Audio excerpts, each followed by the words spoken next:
अमरनाथ की कथा। इस पवित्र गुफा में भगवान शंकर ने भगवती पार्वती को मोक्ष का मार्ग दिखाया था। इस तत्व ज्ञान को अमर कथा के नाम से जाना जाता है, इसलिए इस स्थान का नाम अमरनाथ पड़ा। यह कथा भगवती पार्वती तथा भगवान शंकर के बीच हुआ संवाद है। यह उसी तरह है जिस तरह कृष्ण और अर्जुन के बीच संवाद हुआ था। सती ने दूसरा जन्म हिमालय राज के यहाँ पार्वती के रूप में लिया। पहले जन्म में वे दक्ष की पुत्री थी तथा दूसरे जन्म में वे दुर्गा बनी।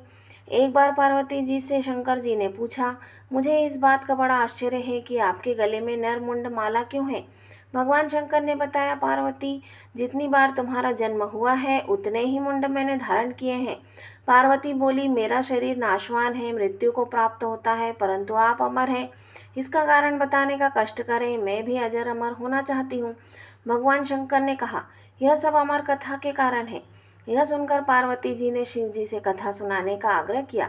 बहुत वर्षों तक भगवान शंकर ने इसे टालने का प्रयास किया, लेकिन जब पार्वती की जिज्ञासा बढ़ गई तब उन्हें लगा कि अब कथा सुना देना चाहिए।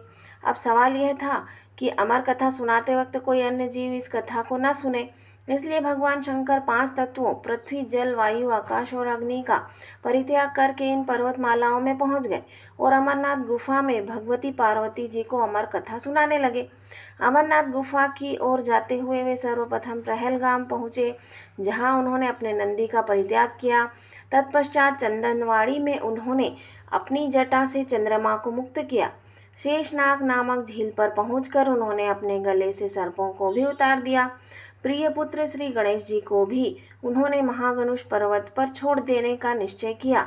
फिर पंचतरणी पहुंचकर शिव जी ने 5 तत्वों का परित्याग किया।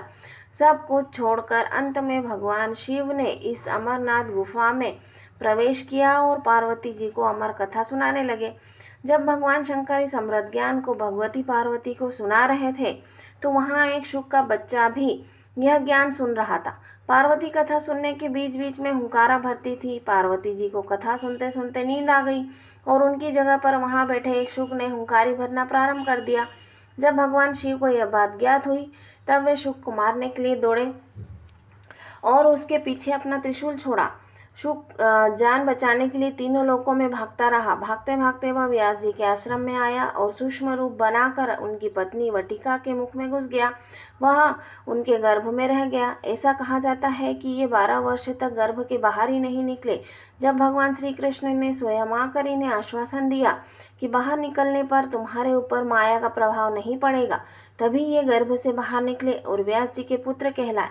गर्भ में ही इन्हें वेद, उपनिषद, दर्शन और पुराण आदि का सम्यक ज्ञान हो गया था। जन्म लेते ही श्री कृष्ण और अपने माता पिता को प्रणाम करके इन्होंने तपस्या के लिए जंगल की राह ली। यही जगत में सुखदेव मुनि के नाम से प्रसिद्ध हुए। श्री अमरनाथ की यात्रा के साथ ही कबूतरों की कथा भी जुड़ी हुई है। इस कथा के अनुसार एक समय महादेव संध्या के समय नृत्य कर रहे थे कि भगवान शिव के गण आपस में ईर्ष्या के कारण कुरु कुरु शब्द करने लगे। महादेव ने उनको श्राप दे दिया कि तुम दीर्घ काल तक ये शब्द कुरु कुरु करते रहो। तदुपरांत वे रुद्र रूपी गण उसी समय कबूतर हो गए और वहीं उनका स्थायी निवास हो गया। माना जाता है कि यात्रा के दौरान पावन अमरनाथ गुफा में इन्हीं दोनों कबूतरों के भी दर्शन होते हैं। यह आश्चर्य ही है, जहाँ ऑक्सीजन की मात्रा नहीं के बराबर है और जहाँ दूर दूर तक खाने पीने का कोई साधन नहीं है, वहाँ ये कबूतर किस तरह रहते होंगे। यहाँ कबूतर के दर्शन करना शिव और पार्वती के दर्शन करना माना जाता है।